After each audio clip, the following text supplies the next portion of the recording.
Okay, so the X-Men were based on the descriptions of the African powers. So Logan, who is Wolverine, that is the stolen energy from Ogun, the god of metal. Ogun carries 3 machetes in each hand. Wolverine, when he gets upset, he gets 3 machetes on each hand. And the name Logan itself actually reveals evidence from whence they stole the idea, because when you drop the L off Logan, you get Ogan, O-G-A-N. You turn the A to a U, you get Ogun, which is the god of metal in Africa. I'm actually a child of Ogun. Okay, then we go to Halle Berry's Storm. Storm was stolen from the African power Oya. Oya is the feminine energy of the wind, the hurricane, the tornado. She's the bringer of change, and she's also the carrier of the ancestors. So Storm was stolen from Oya. Thor was stolen from Shango, the most popular of all the Orisha, or the powers of the West, from the West African spiritual system called Ifa, practiced by the Yoruba. Thor's colors are red and gold. Shango's colors are red and gold. Thor's element is thunder. Shango's element is thunder. Thor carries a double-sided axe. Shango carries a double-sided axe. Aquaman is Olokun. And we could go on and on and on, but all of the X-Men and the Marvel comic heroes, most of them are nothing but the stolen gods of Africa, given a different name and turned into white men and white women. Well, they steal most of our stuff. Yes. So that ain't no surprise. Yes. Dr. King was a Christ.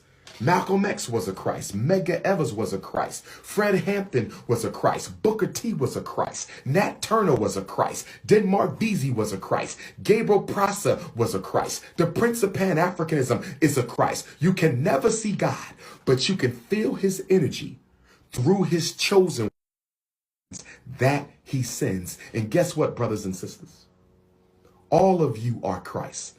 Every black woman is a Christ. Every black man is a Christ. If we can only get in touch with our divine core, from which to live our life in such a way that we can achieve anything that we want. We don't have to look for anything outside. What we need for African redemption, what we need for African liberation, what we need for African resurrection is in here. Garvey found it. Malcolm found it. King found it. Patrice Lumumba found it. Nkrumah found it. Biko found it. Cabral found it. Kamati found it. Touré found it. Julius Nyeri, they found it. And they lived from it. Menelik II found it. His Majesty, Emperor Haile Selassie, he found it. Queen Nzinga found it. Ya Asantewaa found it. Ida B. Wells, Fannie Lou Hamer, Sojourner Truth, Harriet Tubman, Solomon Northrop, they found the Christ lying inside of all of us. Reach down, black man and woman, as Garvey said, and pull out the Christ that is buried deep within your soul. And the reason we have trouble finding the Christ is because it's been covered up with propaganda. It's been covered up with religious doctrine. It's been covered up with media socialization. It's been covered up with public school miseducation. You have to pull it away, pull off all the silt and all the rubbish and all the soil that covers up your Christ energy. We are all the X-Men. Do you get it? We are the X-Men. We are the superheroes. Every man and woman African in the world is a superhero. You got a special talent that God gave you, just like Superman, just like Incredible Hulk, just like Wonder Woman. You got a special God-given talent that you have to find. And by the way, all those comic book characters are stolen African deities. By the way, all those comic book characters are stolen African deities. By the way, all those comic book characters are stolen African deities. Superman is an archetype of Shango. Thor is an archetype of Shango. Incredible Hulk is an archetype of Ogun. Wolverine is an archetype of Ogun. Wonder Woman is an archetype of Oya. Aquaman is an archetype of Olokun.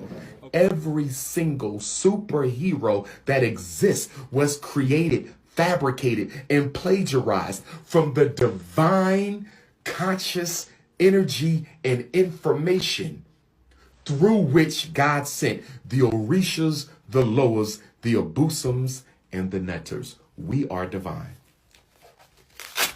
We are divine. And we're going to have to find our divinity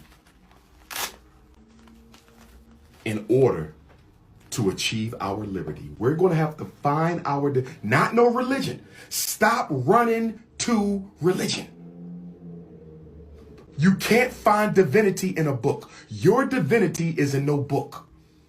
I have the Bible. I have the Quran. I read them both. I love those books.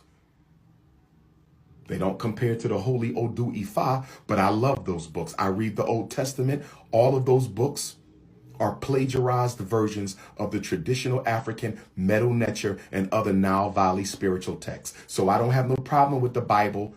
It was taken from me. I have no problem with the Quran. It was taken from me. I have no problem with the Old Testament. It was taken from me. So I'm not against religion, but you cannot find your divinity in nobody's book, in nobody's church, in nobody's mosque. The only place you're going to find your divinity is in you.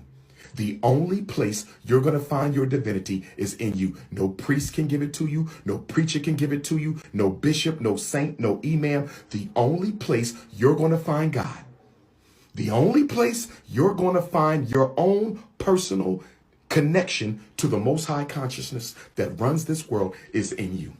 You can go to church. That's where you fellowship with people looking for God. You can go to the mosque.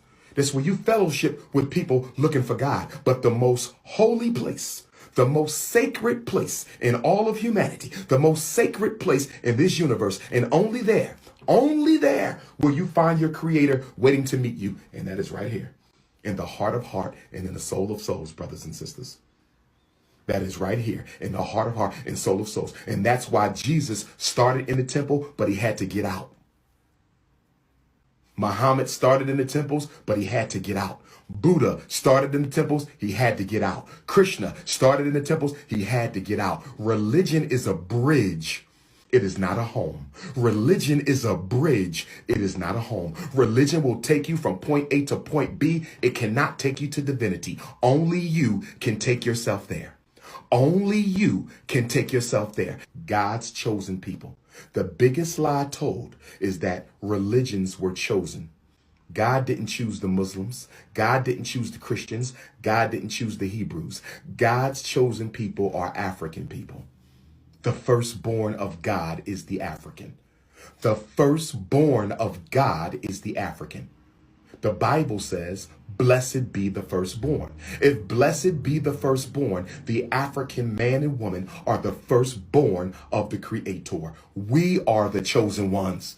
That's why nobody likes us. That's why nobody likes you. Not the Arab, not the Indian, not the Chinaman, not the Anglo-Saxon, not the Jew, not the Mexican. Nobody likes you. Everyone's jealous of you because you are the chosen ones. Stand up and claim it. Stand up and claim it. This is the Prince of Pan-Africanism.